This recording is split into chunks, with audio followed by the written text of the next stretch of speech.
señoras y señores, como presidente de Nueva Economía Forum tengo el placer de darles de nuevo la bienvenida al Fórum Europa, la tribuna política que organizamos con la colaboración de Asisa, Red Eléctrica de España y BT.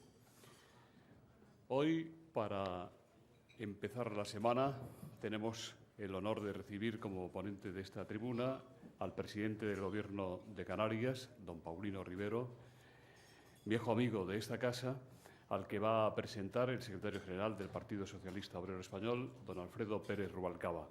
La tribuna, don Alfredo, es suya.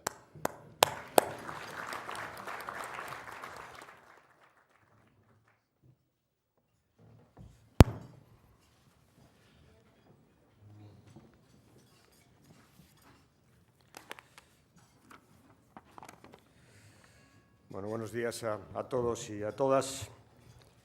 Los asiduos a estos desayunos habrán notado que el de hoy tiene un rasgo poco frecuente.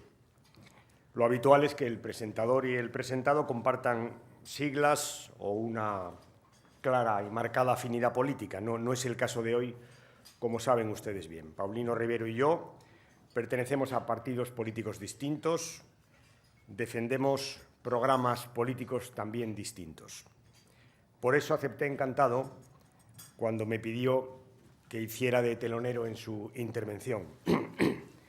Por eso y porque, pese a la distancia ideológica, o quizá por ello, Paulino y yo mantenemos hace tiempo una relación de amistad. Sin afán de robar protagonismo al presidente de Canarias, que es a quien han venido ustedes a escuchar, permítanme hacer una brevísima reflexión. No digo nada original si afirmo que los políticos no andamos sobrados de prestigio social. Con frecuencia nuestros actos se juzgan bajo el principio que yo llamaría de susto o muerte. Si hacemos una cosa, porque la hacemos. Si no la hacemos, se nos reprocha no haberla hecho. Les pondré un ejemplo. Habrá quien piense que el hecho de que yo presente aquí a un dirigente de otro partido es la mejor demostración de la existencia de eso que se llama clase política, expresión, por cierto, que siempre me ha parecido especialmente detestable. Un clan cerrado en el que todos somos iguales. Probablemente ese reproche vendría de las mismas personas que nos acusan de estar siempre atacándonos y de ser incapaces de ponernos de acuerdo. Como les decía, susto o muerte. Y esta es probablemente una de las razones por las que estoy especialmente contento de presentar hoy aquí a Paulino Rivero. Le respeto a él, respeto la institución a la que representa, los socialistas formamos parte del gobierno que él preside, es mi amigo y además quiero demostrar que la cordialidad no está reñida en modo alguno con la rivalidad política, incluso a veces es justamente lo contrario. Y tras esta pequeña digresión me permito presentar al conferenciante, que es para lo que me han invitado ustedes a desayunar hoy aquí. De entrada, hay que decir que su biografía tiene 3 rasgos que me parecen especialmente relevantes y cuyo simple enunciado es para mí un elogio. Paulino Rivero nació en una familia muy humilde, de un pueblecito del norte de la isla de Tenerife, El Sauzal, y hasta los 13 años no fue a la escuela. Es decir, sus condiciones de partida fueron especialmente duras, difíciles, y si las superó es porque hizo esfuerzo y porque echó mano de su talento. El segundo dato es que es maestro. Lo incluyo entre los rasgos inequívocamente positivos porque siempre he pensado que es la profesión más noble. Desde luego no es la mejor pagada y seguramente no siempre es la más reconocida. Por algunos, aún menos que por otros, pero sí es la más necesaria. Estoy seguro de que a Paulino le pasa lo que a mí. La vida nos llevó por otros derroteros, pero echamos de menos nuestra faceta, nuestra profesión de enseñantes. Y creo que como yo, en un día como hoy, que celebramos el Día de la Lucha contra la Violencia de Género, los dos nos acordamos de la importancia que tiene la escuela para acabar con esta lacra social que nos persigue desde hace siglos. La vida le llevó por otros derroteros y en buena medida el azar, pues como él cuenta, fue jugando una partida de envite, mus canario, con unos amigos cuando le propusieron presentarse a las elecciones municipales de la democracia. Se presentó, las ganó y durante 30 años fue alcalde de su pueblo, el Sauzal, y solo dejó de serlo para convertirse en presidente de Canarias. Maestro y luego alcalde. Es decir, si algo caracteriza a Paulino Rivero, además de su afán de superación, es el propósito de dedicar su esfuerzo, su vida a los demás, a actuar sobre la realidad cercana, a mejorar la vida de sus alumnos primero, la vida de sus vecinos después, a transformar las cosas desde abajo. Y sé que ahora que está más arriba, que ejerce el puesto de presidente de una comunidad, esa experiencia de maestro y de alcalde le resulta especialmente útil. Paulino Rivero, como saben ustedes, preside un gobierno de coalición con los socialistas canarios. No tenemos los españoles ni los partidos políticos especiales dotes ni experiencias en coaliciones, algo que en otros países es útil y que en el nuestro, con toda seguridad, acabará siéndolo también. Y tengo que decirles, y aquí hay algunos miembros de mi partido que forman parte de su gobierno, que los socialistas nos sentimos muy cómodos en ese gobierno, muy cómodos. Y nos identificamos plenamente con algunas de las cosas que ese gobierno hace. Por ejemplo, nos identificamos con el hecho de que ese gobierno haya impedido que los niños empiecen sus clases sin poder desayunar o se vayan a su casa sin cenar. Son medidas que forman parte de nuestra voluntad política y que estoy seguro conectan perfectamente con esa faceta de maestro que sé que a Paulino no le ha abandonado nunca.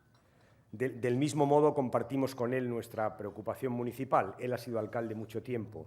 Nosotros somos un partido especialmente municipalista y es por eso por lo que estamos muy en contra de las reformas del Partido Popular, que empezó cerrando escuelas donde gobierna y que ahora pretende cerrar directamente los pueblos. Ambas cosas, la educación y la vida municipal, me acercan mucho a la vida de Paulino Rivero y probablemente sustentan esa amistad de la que les venía hablando.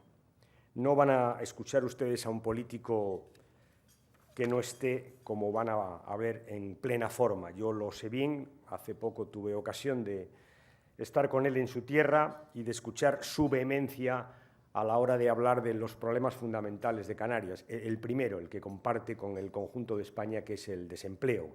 Le escuché con interés sus proyectos sobre el sector turístico, su voluntad de reformar ese sector que es clave en la economía canaria, su voluntad de transformar esa economía en busca de empleo para los jóvenes. Vi hace escasas semanas un político en plena forma, un político que sabe lo que quiere para su tierra, un político al que siempre resulta interesante escuchar hablar.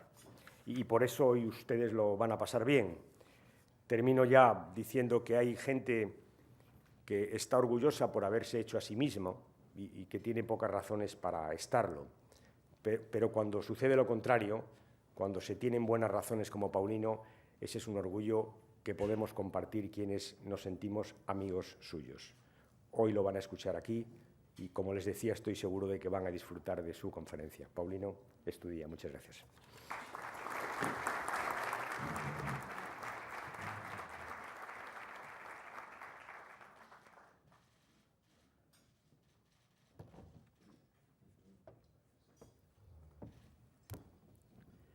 Bueno, buenos días a todos. En primer lugar, mi agradecimiento al Fórum Europa por esta nueva oportunidad que me da para poder participar en este desayuno. Mi agradecimiento a los patrocinadores del evento de hoy, a CISA y a Red Eléctrica.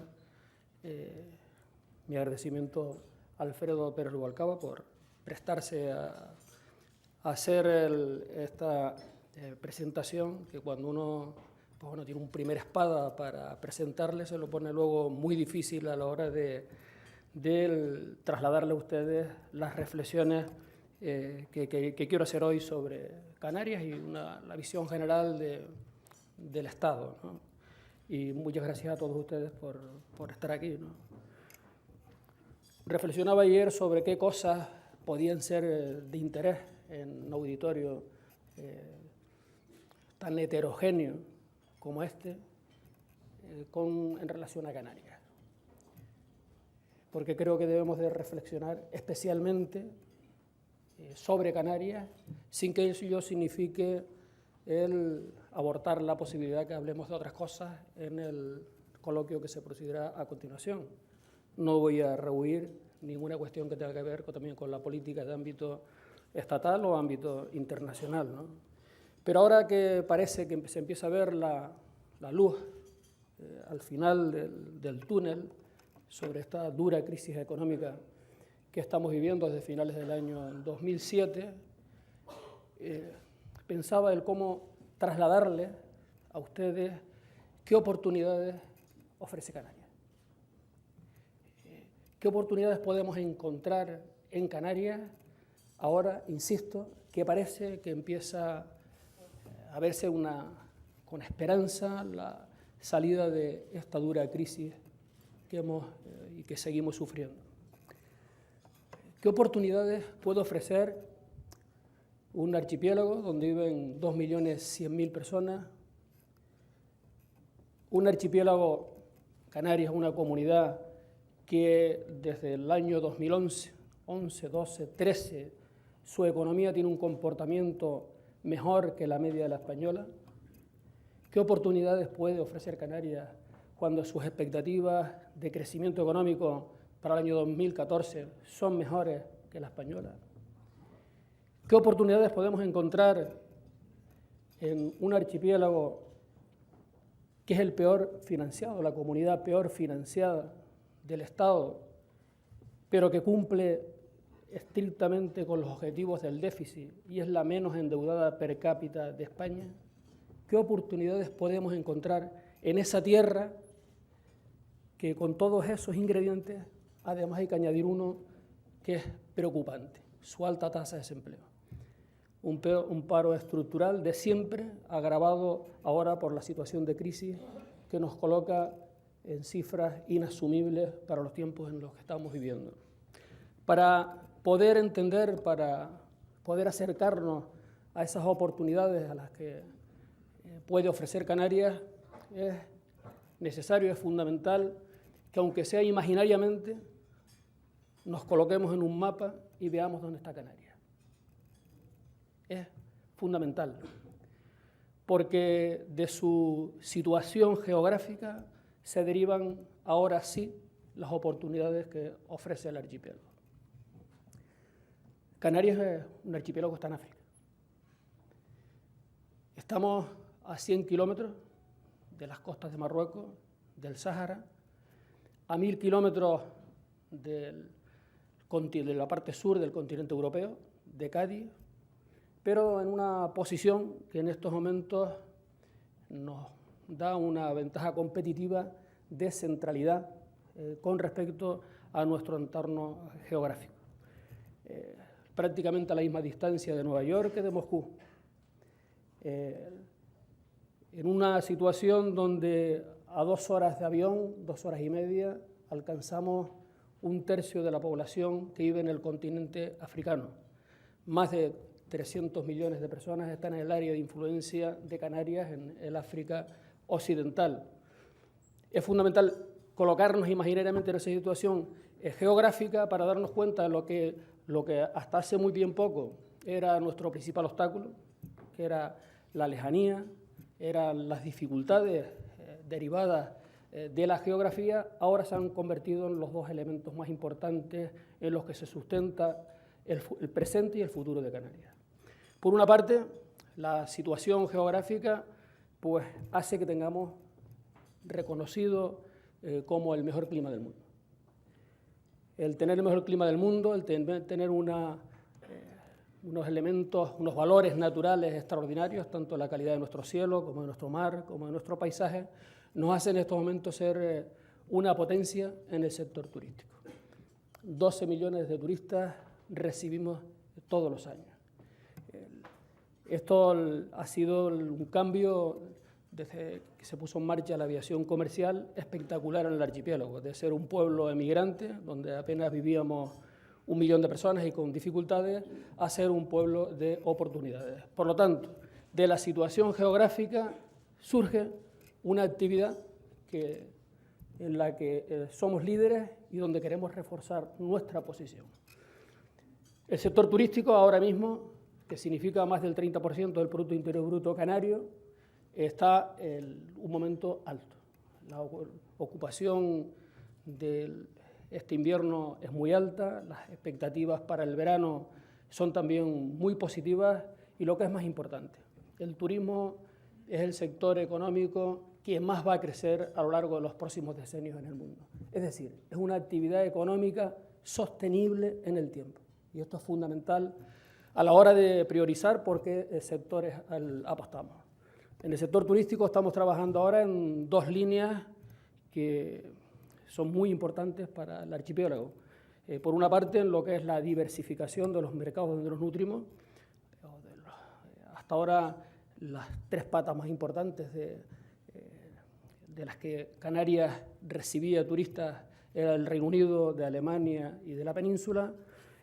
La crisis ha dejado en evidencia que no se puede tener una dependencia tan grande solamente de tres mercados y, por lo tanto, hemos iniciado una estrategia desde el año 2010 de diversificación de los mercados de los turistas que llegan a Canarias. En ese sentido, hemos reforzado nuestra presencia en los países nórdicos, hemos reforzado nuestra presencia en Francia y especialmente estamos trabajando en todo lo que significa el Centro Europa y la Europa del Este.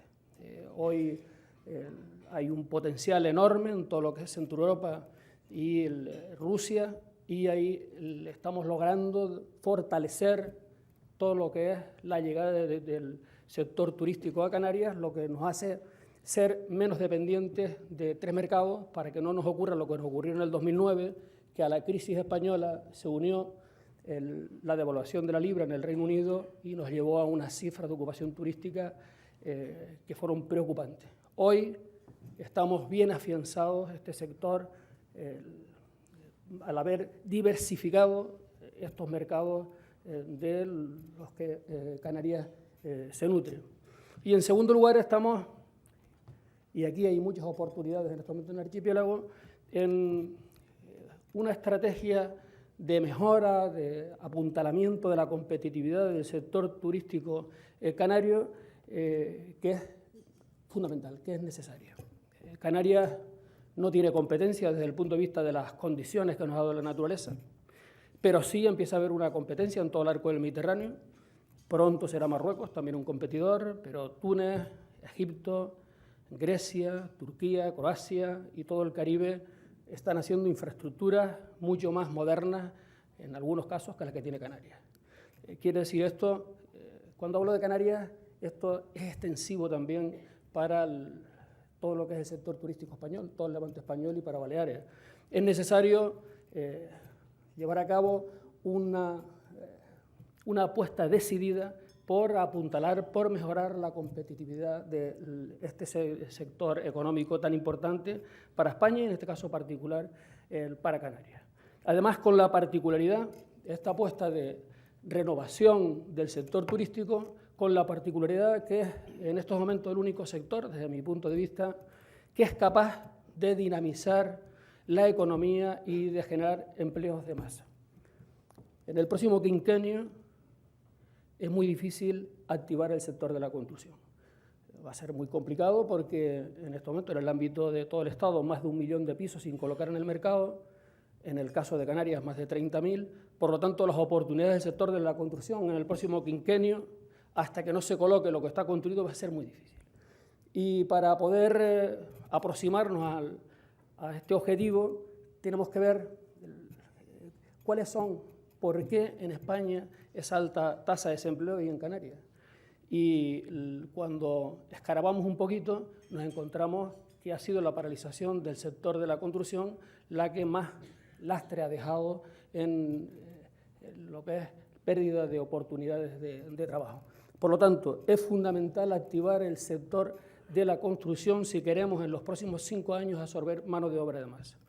En ese objetivo estamos en Canarias. Hemos aprobado 2 leyes, una ley en junio del 2009 que ha sido ya también, ha cogido el relevo, otra ley aprobada en el Parlamento de Canarias en mayo de este año, en el que incentivamos todo lo que es la renovación del sector turístico. Hemos avanzado en la primera etapa, que es muy importante, todo lo que es los temas territoriales, lo que son los convenios, los acuerdos con privados. Hemos resuelto un asunto que es fundamental para el empresariado turístico, que es la financiación. Todas las grandes entidades financieras del Estado han visto una oportunidad en este sector, y desde Bankia al BBVA, desde el Santander a CaixaBank, desde el Sabadell al Popular, desde la Caja Rural Cajamar a Caja 7 o Bankinter, todas las entidades financieras han visto que esta es una oportunidad de una apuesta por un sector estratégico que es capaz de dinamizar la economía y de tener los retornos correspondientes. Más de 1.000 millones de euros estarán en el mercado, ya hemos firmado algunos de esos convenios, todos ellos se plasmarán antes de finalizar este mes de diciembre, este próximo mes de diciembre. Antes de finalizar el mes tendremos a disposición de todos los empresarios canarios y no canarios que quieran apostar por la renovación del sector turístico, estas líneas de financiación que nos va a llevar a mejorar la competitividad del sector turístico y, por otra parte, sin ninguna duda, a dinamizar el sector de la construcción y absorber mano de obra, que en este momento hay un problema muy importante. Por lo tanto, la geografía que tan adversa era para Canarias, desde la llegada de la aviación comercial nos ha convertido en una referencia, aprovechando las condiciones climáticas, paisajísticas, de la naturaleza que nos da esa posición. Y ahora surge un nuevo eje para el desarrollo de la economía canaria. Un nuevo eje que tiene también que ver con la geografía y tiene que ver con los cambios que se están produciendo en el mundo, especialmente en nuestra área geográfica. Si miramos hacia América Latina, vemos cómo las economías de todos estos países mejoran de una forma sostenible, pero especialmente si miramos a esa costa que tenemos a 100 kilómetros de Canarias, que es toda el África Occidental, ahí empieza a haber también oportunidades. Empiezan a haber oportunidades porque el crecimiento de África en general, en particular de toda esa parte occidental, es un crecimiento económico continuo. Hay demanda de todo tipo para este nuevo impulso al desarrollo de este continente. Como decía en mis primeras palabras, en nuestra área de influencia viven 300 millones de personas y Canarias ahora sí juega ese papel, empieza a jugar ese papel de plataforma entre los tres continentes, de plataforma de negocios hacia África especialmente. Nuestro papel, el rol que podemos jugar, dada esa posición estratégica, tiene que ver con oportunidades para nuestros profesionales y nuestras empresas, con un amplio conocimiento para tener oportunidades en África. Tiene que ver con Canarias prestadoras de servicios educativos, servicios sanitarios, comerciales, y tiene que ver especialmente con el papel de Canarias como plataforma de seguridad jurídica, aprovechando las ventajas fiscales que tiene el archipiélago para que las empresas puedan instalarse en Canarias, mirando no solamente un mercado de 12 millones de turistas que tenemos, sino mirando especialmente todo lo que significa ese potencial de los 300 millones de habitantes que están en nuestra posición de alcance para llevar a cabo actividad económica. Algunas cuestiones que han ocurrido a lo largo de este último año nos da visibilidad en esa posición geoestratégica que tenemos. Por ejemplo, que la Cruz Roja Internacional, uno de sus 5 destacamentos en todo el mundo, haya decidido que esté en Canarias, nos coloca, nos da visibilidad. Que el Banco Mundial de Alimentos, de sus 3 grandes destacamentos en el mundo, haya elegido Canarias para instalarse, nos da visibilidad. Que la Agencia de Cooperación de los Estados Unidos, para llevar a cabo sus políticas en todo el continente africano, haya escogido Canarias como base, nos da visibilidad. Que grandes multinacionales norteamericanas hayan empezado a instalarse en Canarias para atender la demanda del mercado africano, empieza a reforzar esa posición. Posición que empieza a afianzarse no solamente por porque ahora se produce esa situación de mejora de las economías en toda esta parte de África, sino porque se está produciendo una cuestión que era vital, que es fundamental, que es que se mejora la accesibilidad, la conectividad. Si no hay conectividad, es imposible el poder acceder a estos mercados. Canarias tiene una buena red de aeropuertos, 8 aeropuertos, tenemos unos buenos puertos, estamos muy bien conectados con todo lo que es el África Occidental desde el punto de vista del transporte marítimo. En el transporte aéreo se empieza a fijar unas frecuencias, unas rutas con prácticamente toda el África Occidental, gracias a la apuesta iniciada por la compañía canaria Vinter Canaria, que empieza a acercarnos al continente africano, y por ahí hay una vía extraordinaria para jugar este papel de plataforma de negocios hacia los 3 continentes, pero especialmente, insisto, hacia el continente africano. Trabajamos, y en eso esperamos la colaboración del Gobierno de España y de países de origen o de llegada de vuelos internacionales. Trabajamos para que se desarrolle la Quinta Libertad y parte de los vuelos internacionales que se producen entre América, Europa y África puedan aterrizar en Canarias, utilizar a Canarias como hub para dejar o recoger pasajeros, lo cual serviría para reforzar nuestra accesibilidad y, por lo tanto, para que se produzcan más y mejores oportunidades.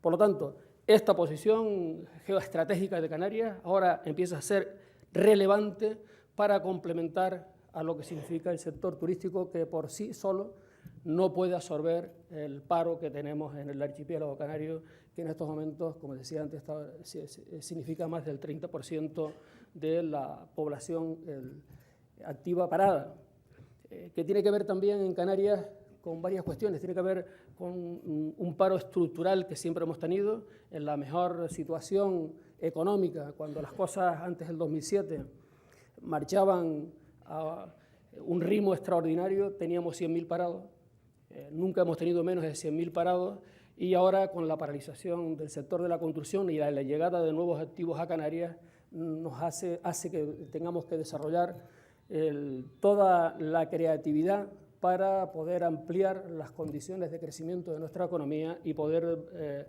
reducir esas tasas de desempleo, insisto, que son inasumibles para los tiempos que estamos viviendo, ¿no?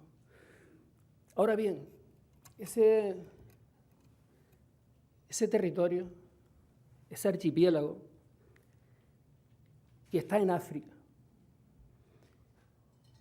necesita de unas condiciones o de unas medidas diferentes para poder desarrollar, para tener las mismas posibilidades competitivas que tienen los que están en el continente. Medidas legislativas, medidas fiscales, medidas económicas,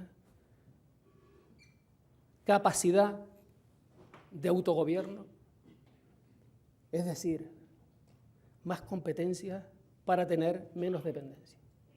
Eso es fundamental. Por eso, en este apasionante debate sobre el modelo territorial del Estado español, sobre si las autonomías sí o las autonomías no, en Canarias lo tenemos claro. En Canarias, el cambio que se ha producido socioeconómico, el más importante a lo largo de toda nuestra historia, está íntimamente relacionado, ligado a la descentralización del Estado y la puesta en marcha del Estado de las autonomías. Por lo tanto, somos desde el archipiélago unos fervores defensores del Estado autonómico. Pero no un Estado autonómico homogéneo para tratar por igual a todas las comunidades. Nosotros entendemos que hay que avanzar hacia esa España federal, pero asimétrica, con el reconocimiento a determinados hechos singulares. Y desde luego, Canarias, claro, no tenemos el peso económico, no tenemos el peso social, no tenemos el peso político para colocarnos en ese debate. Y hace falta mucho sentido común por las instituciones del Estado, mucho sentido común para darse cuenta precisamente de la situación donde está Canarias. ¿Dónde está ese archipiélago? ¿Dónde está colocado? y qué medidas necesita ese archipiélago para estar en igualdad de condiciones que los territorios que están en el continente. Un aeropuerto, un puerto, no es igual en un archipiélago, además en un archipiélago alejado, que en el continente. En el continente compiten distintos modos de transporte. El ferrocarril, la carretera, el avión. En un archipiélago no. Tenemos una dependencia absoluta de nuestros puertos y nuestros aeropuertos. Por lo tanto, los criterios de gestión de unas infraestructuras de esa naturaleza no puede ser igual el gestionar un aeropuerto continental que un aeropuerto insular alejado, como el que significa en el archipiélago. O, por ejemplo, si estamos hablando de la dimensión de Canarias, de internacionalizar su economía, de mirar hacia el África Occidental, pues hay determinadas competencias, como es la del comercio exterior, que tienen que tener esa capacidad para poder relacionarlos con nuestros países del entorno. O, por ejemplo, no parece lógico que las aguas que separan a las islas no sean parte de la comunidad autónoma y que, por lo tanto, se produzca un reconocimiento de nuestro mar. En definitiva, es muy importante el darles solución, el encaje definitivo a los distintos territorios del Estado desde la perspectiva de las necesidades objetivas de cada uno de esos territorios, no desde la perspectiva de la presión más o menos intensa, fuerte, poderosa de los sectores económicos, políticos o sociales de esos territorios. Hay que utilizar mucho el sentido común y hace falta mucho tacto para estas cosas. Y lo que Canarias demanda en todo este proceso es que se le tenga en cuenta en las mismas condiciones que los territorios más singulares del Estado. Porque si hay un territorio con singularidades reconocidas, es el archipiélago canario. No parece lógico que la Unión Europea le reconozca a Canarias unas condiciones especiales como región ultraperiférica junto a otras 7 regiones en el mundo y que, derivado de ese carácter ultraperiférico, los tratados europeos se modulen, se apliquen de manera diferente en este archipiélago. No parece eso razonable que lo reconozca la Unión Europea y no lo reconozca el Estado al que pertenecemos. Por lo tanto, tenemos que avanzar en ese ajuste que es necesario después de 35 años de nuestra Constitución. Es necesario avanzar para resolver de una forma razonable, de una forma que responda realmente a las condiciones singulares de cada uno de los territorios, y en ese sentido Canarias quiere contar. Canarias quiere contar para, desde el reconocimiento a nuestras singularidades, poder seguir avanzando todos juntos hacia los retos que tiene que abordar el Estado español, que no son otros que mejorar el bienestar de las personas que vivimos en él, sin tener en cuenta el lugar donde vivimos, el que todos podamos ser tratados en las mismas condiciones. Muchas gracias.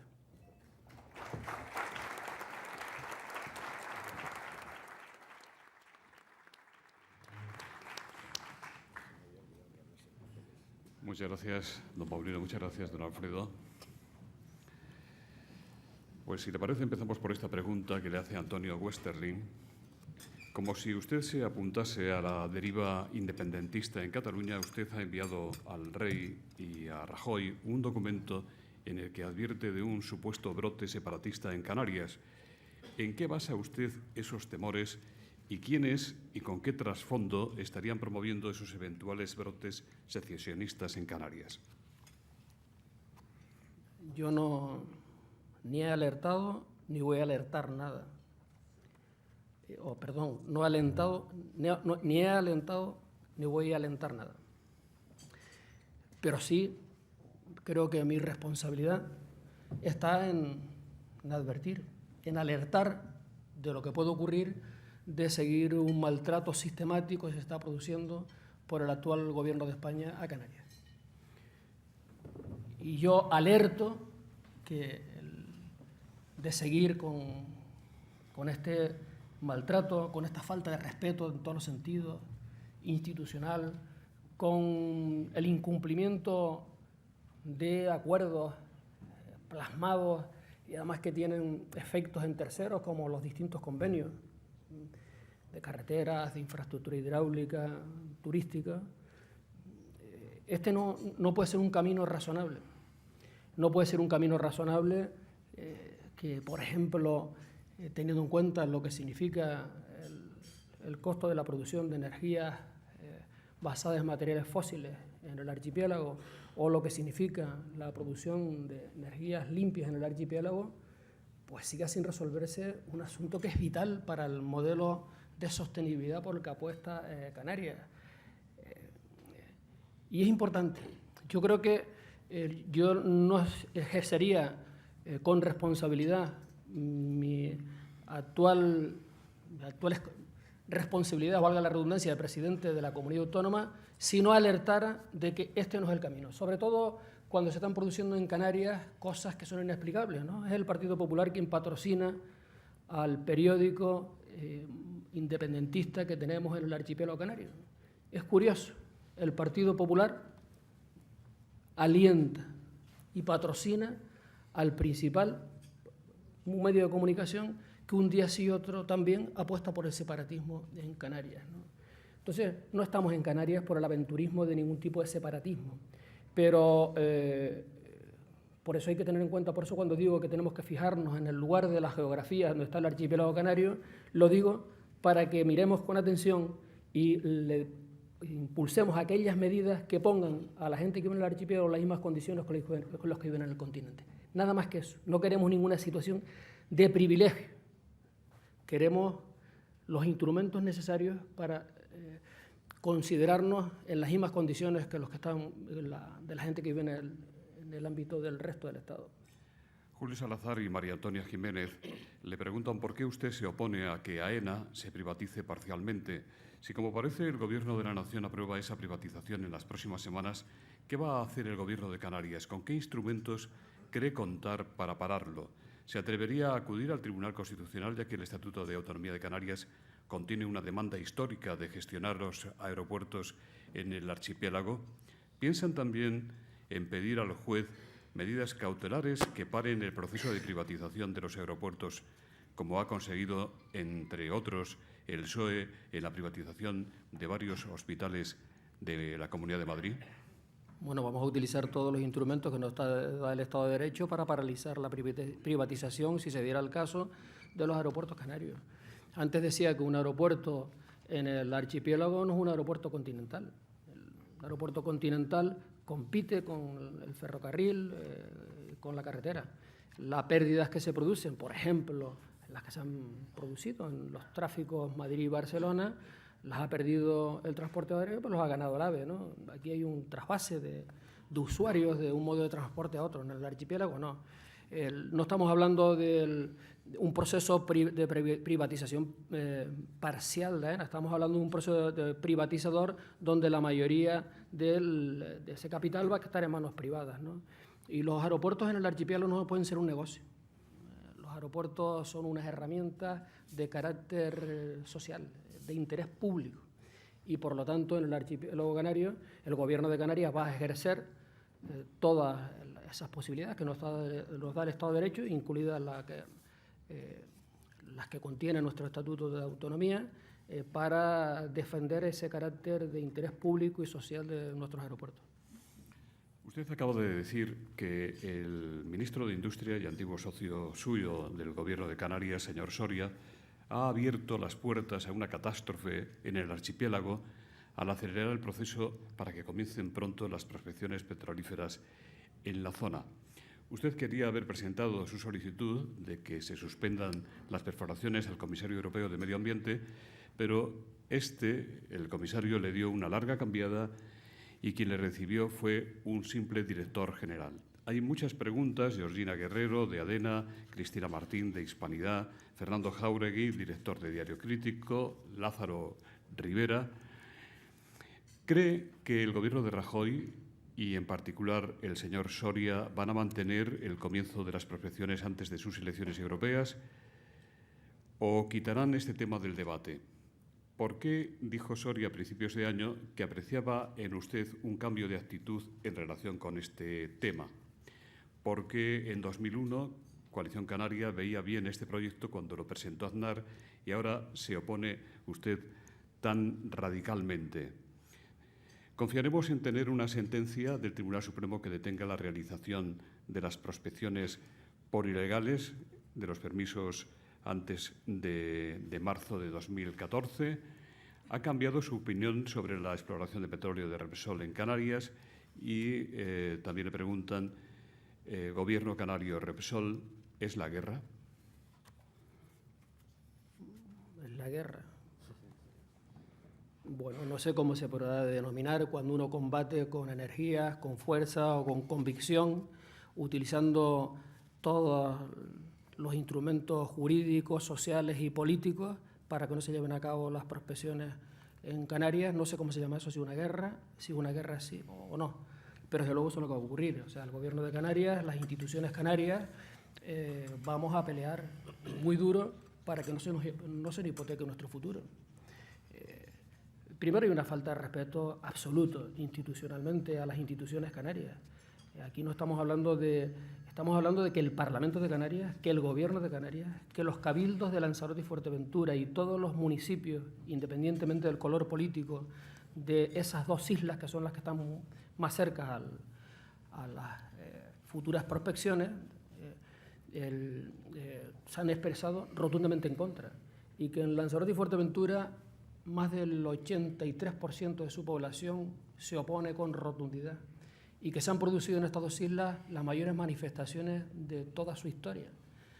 Por lo tanto, que esto se intente llevar a cabo imponiéndolo, sin diálogo, sin acuerdo, sin ni siquiera escuchar a las instituciones canarias, me parece, lo he dicho en alguna ocasión, este es un foro donde seguramente la palabra sonará un poco fuerte, pero es así.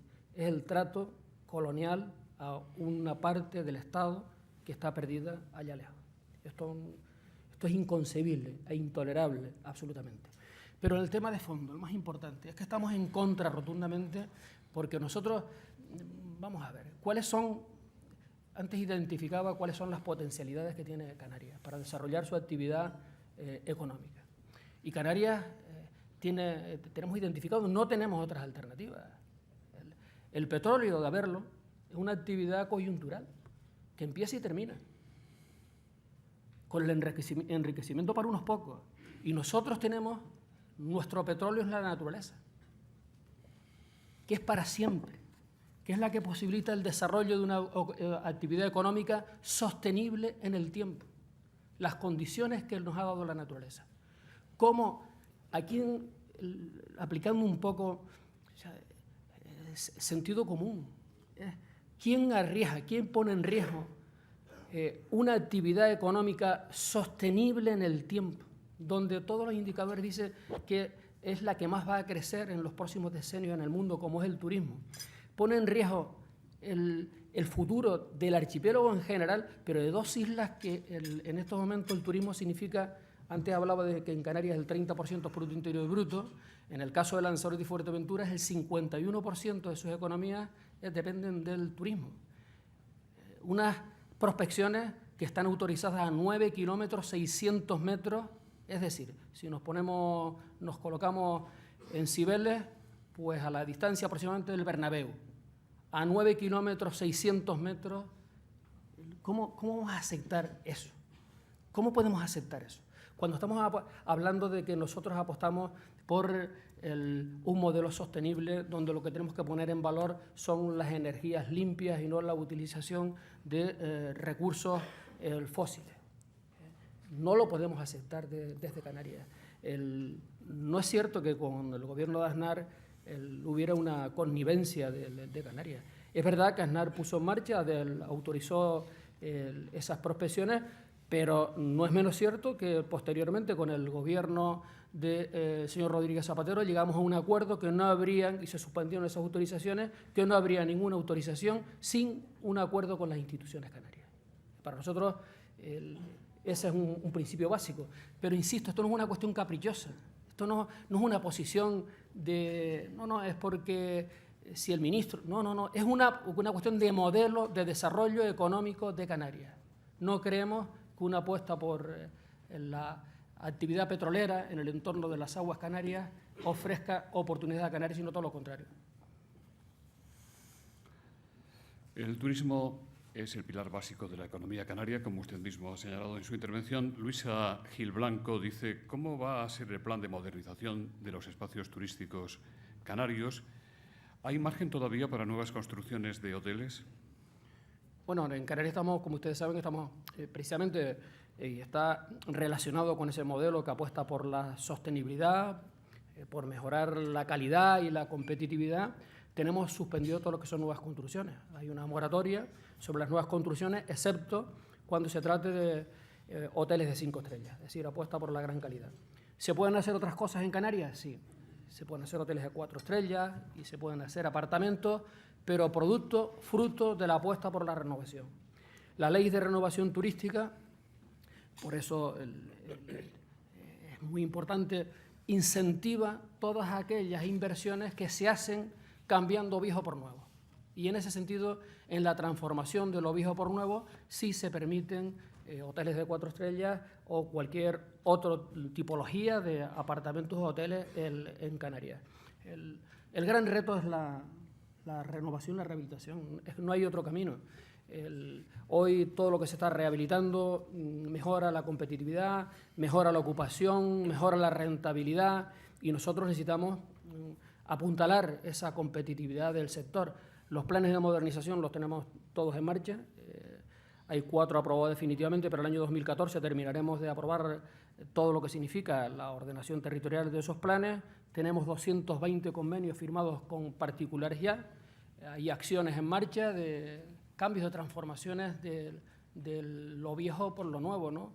Esto, insisto, son oportunidades también para generar actividad económica, no solamente el sector de la construcción, sino para incorporar al sector turístico, pues, por ejemplo, el uso racional de las energías, el uso racional del agua, el uso racional o la gestión de residuos sólidos, la incorporación de las nuevas tecnologías al sector turístico, es decir, innovar el sector turístico para mejorar su competitividad.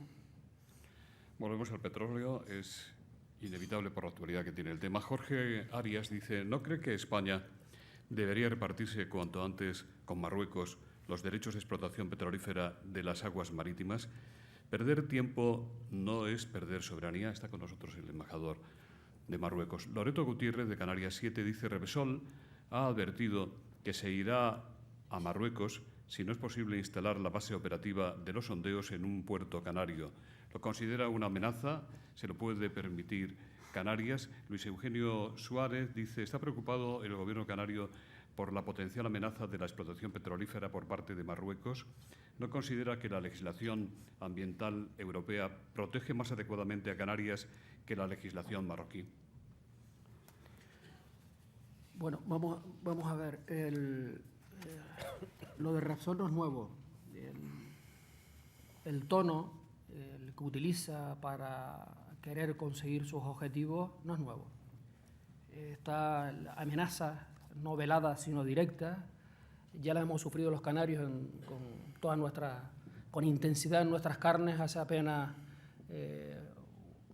unos días, donde el presidente Repsol fue a Canarias a insultar a los canarios, ¿no? Ya conocemos de cómo se mueve esta empresa y su actual responsable para conseguir sus objetivos, ¿no? Canarias tiene unas condiciones ambientales, evidentemente, en nuestro mar, que exigen que no se lleven a cabo esas prospecciones. No tiene que ver nada las autorizaciones que ha conseguido el Reino de Marruecos hasta ahora con las que se han autorizado en Canarias. En Marruecos hasta ahora las prospecciones se están llevando en lo que es la plataforma continental, es decir, con unas láminas de agua que permiten a los elementos tecnológicos unir los recursos humanos, sus profundidades en las que el hombre puede operar, los niveles de riesgo en cualquier actividad extractiva de esta naturaleza siempre existen, pero se incrementan de una forma espectacular cuando se incrementan las profundidades, cuando se trabaja en profundidades donde ya el hombre no puede operar. Es lo que ocurrió en el Golfo de México. En profundidades superiores a 3.000 metros se trabaja solo con las posibilidades derivadas de los robots, ¿no? Es el caso de Canarias. En el caso de Canarias, las prospecciones están autorizadas en lo que se llama el talud continental, es decir, en profundidades superiores a 3.000 metros, ¿no? Por lo tanto, no tiene que ver nada lo que se está llevando a cabo en las zonas de Marruecos con lo que se pretende llevar a cabo en el área de Canarias. En Marruecos, pues hace 11 años se están llevando a cabo prospecciones petrolíferas en todo lo que es su costa, su plataforma continental, hasta ahora sin éxito, pero difícilmente Canarias podrá exigir la colaboración de Marruecos para que se lleven a cabo medidas de máxima exigencia y de control de esas prospecciones si el Estado al que pertenecemos, pues en fin, ni siquiera nos atiende. Es que perdemos autoridad. En Marruecos se pretendió hace 10 años llevar a cabo en una parte muy próxima a Canarias, en la zona de Tantán, una central nuclear. Nos movimos, trabajamos, tenemos muy buena relación con el Reino de Marruecos en general, con sus autoridades, con su majestad el rey, y en aquel momento logramos que aquella central nuclear, donde se iba a construir esa central nuclear, hoy una gran planta desaladora.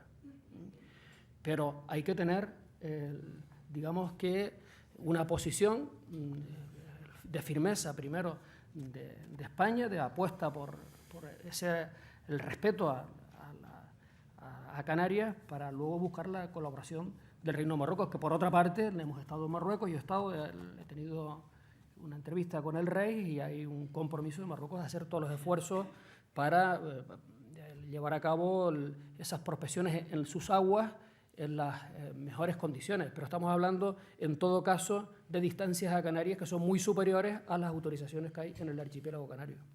Presidente, Carlos Fuentes le pregunta por qué han parado ustedes la refinería de Cepsa en Canarias. ¿Por qué la hemos parado nosotros? No tenemos esa capacidad para nosotros paralizar la producción de la refinería de Cepsa, en este caso en Santa Cruz de Tenerife, ¿no? Tiene que ver con otras cuestiones, pero yo creo que en este caso es la empresa quien debe de explicar las razones por qué ha paralizado la producción de la refinería de Canarias. Luisa Acosta, las 2 cajas de ahorros que Canarias tuvo se habían repartido comercialmente el archipiélago. Ahora que han sido absorbidas en Bankia, una, y por la Caixa en el otro caso, ¿le gustaría que ambas entidades se expandieran por todo el territorio canario?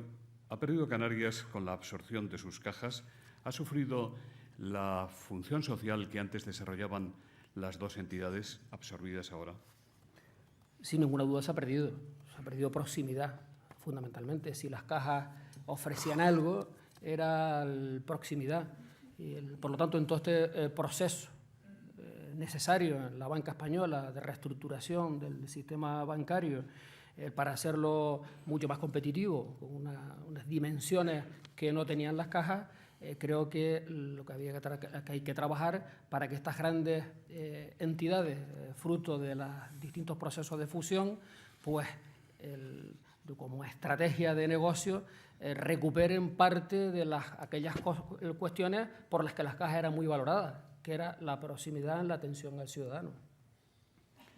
Miguel Ángel Gallardo le pregunta cómo son sus relaciones con el señor Bauzá, el presidente de Baleares, y con ese archipiélago. ¿Tiene Canarias instituciones compartidas con Azores, Madeira o Cabo Verde? ¿Por qué, a diferencia de los británicos, la interinsularidad española está tan poco desarrollada? ¿Cómo promueve usted la interinsularidad? Bueno, las relaciones con los archipiélagos macaronésicos, pues digamos que los programas que están en marcha y que llevamos a cabo conjuntamente son financiados, son impulsados por la Unión Europea. Ahí sí hay políticas con respecto no solamente a Azores, Madeira, el Cabo Verde, sino también con nuestro entorno geográfico más próximo, ¿no? Este es un asunto en el que se ha avanzado mucho, donde la nueva política, además de la Unión Europea para el periodo 2014-2015, potencia todo este tipo de programas y sin ninguna duda el el reforzar la relación en el enclave geográfico donde estamos situados, pues nos va a dar a todos los que vivimos en esa área pues, oportunidades.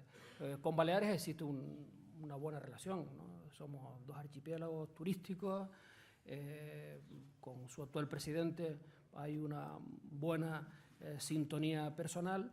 Yo he hecho en falta algunas cuestiones, ¿no?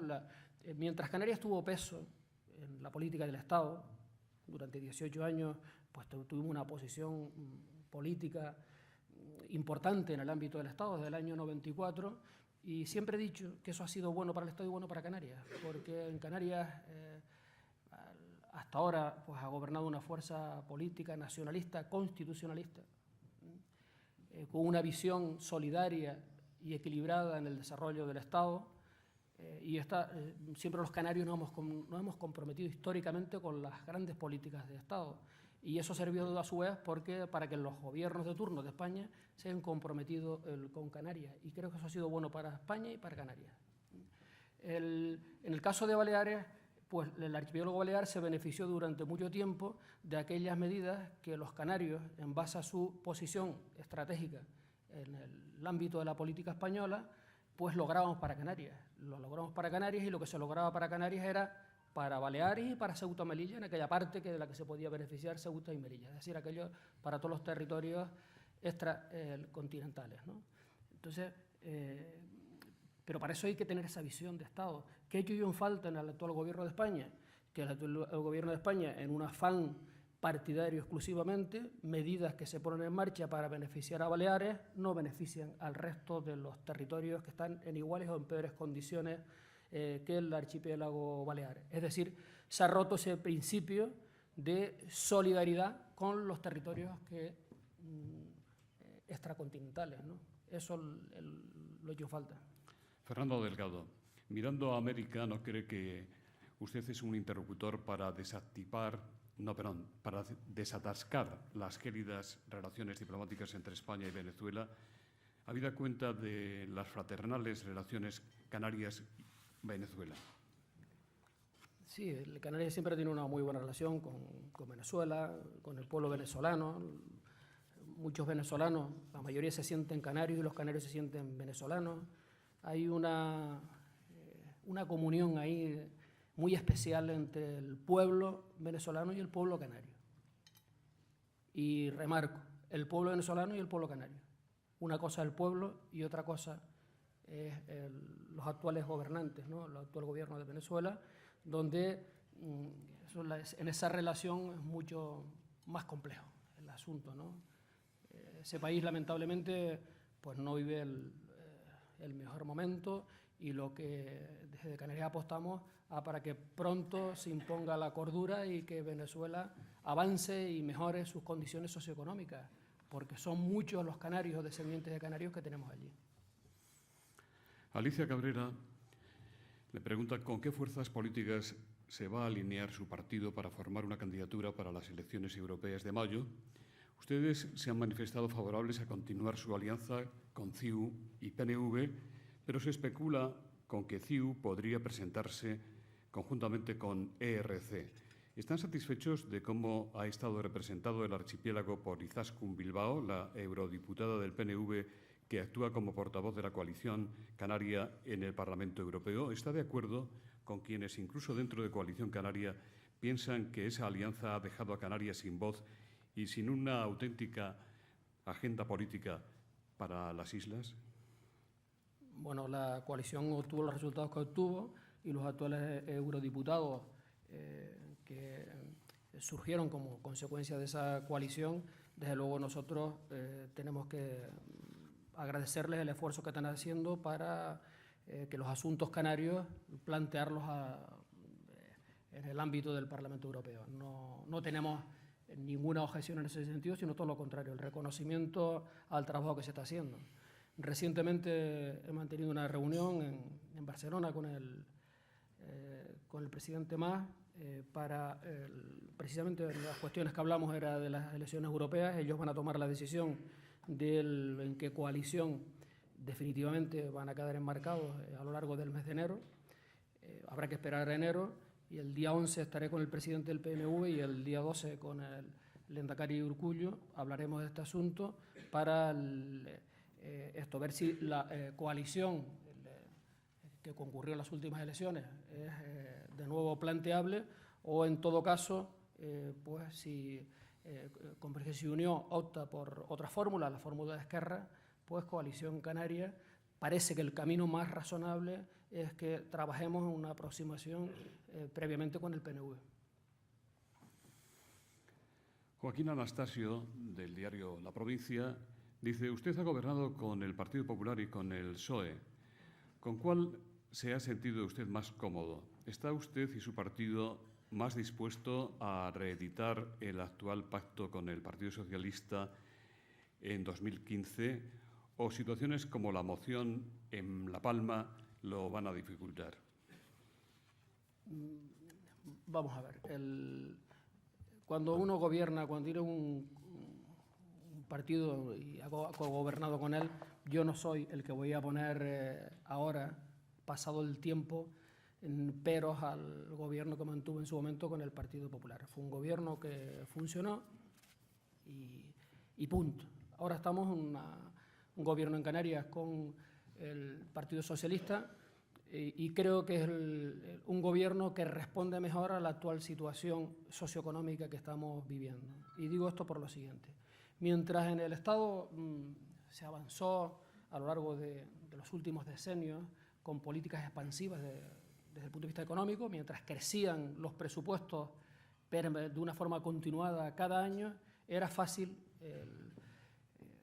configurar los presupuestos asignando recursos a las distintas áreas o departamentos. Es decir, en mi opinión, un modelo social no quedaba bien marcado en la acción de los presupuestos. Los modelos más que tienen que ver más con la defensa de los servicios públicos que un modelo más de apuesta por la privatización de servicios, porque las condiciones económicas de crecimiento continuado en esos presupuestos lo hacía prácticamente irrelevante. Ahora, donde las condiciones económicas son otras, donde ha habido que hacer ajustes muy importantes y donde ha habido que priorizar, entonces sí hay modelos de sociedad. Y el modelo de sociedad en el que apostamos en Canarias, que es un modelo de sociedad que garantice la cohesión territorial del archipiélago, la cohesión social, que apueste por los servicios públicos, por la sanidad, por la educación, por las políticas sociales, que quiere garantizar la igualdad de oportunidades para todos los ciudadanos en un territorio donde todavía existen muchas desigualdades sociales y donde las condiciones de renta hacen más necesario que en otros lugares unos buenos servicios públicos. Con el Partido Socialista Canario nos entendemos perfectamente y estamos llevando a cabo unas políticas que precisamente tienen que ver con eso, con la defensa de un modelo social de defensa de los servicios públicos. La última pregunta, presidente, tiene que ver con su futuro, el de usted. Antonio Vico dice: ¿está usted en condiciones de superar la oposición interna para encabezar la candidatura de Coalición Canaria a la presidencia del Gobierno de las Islas en las próximas elecciones? ¿Va a ser usted el candidato?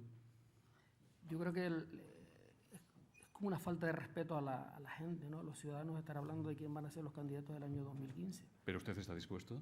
Yo estoy dispuesto ahora mismo a seguir trabajando lo que estoy trabajando, que es lograr que mejoren las condiciones económicas de Canarias, que la gente que está trabajando se quite o vea con menos pesimismo su futuro, con menos riesgo que pueda perder el empleo, y especialmente que los que no tienen una oportunidad de trabajo puedan tener una oportunidad de trabajo. Yo creo que ahí es donde hay que concentrar todas las energías. Después el tiempo dirá quién debe de ser candidatos o no candidatos, ¿no? Pero creo que ahora lo que toca es trabajar. Un canario, don Luis Argüello, secretario general de BT, va a despedir el acto en nombre de las entidades que hacen posible este foro: Asisa, Red Eléctrica de España y BT. Pues con mucha brevedad, señor presidente. Una vez más, tenemos que agradecer su presencia en este foro, no solo en nombre de los patrocinadores, sino también, dado que me ha dado pie el presidente del foro, en nombre de los muchos canarios que formamos parte de la residencia insular en la capital del reino, y los que hay aquí hoy una buena representación. Agradecimiento muy especial porque una cosa es el estar viendo por Internet la prensa de la región todos los días y otra cosa oírlo de primera mano o de primera voz del principal responsable del Gobierno de nuestra región. Muchas gracias.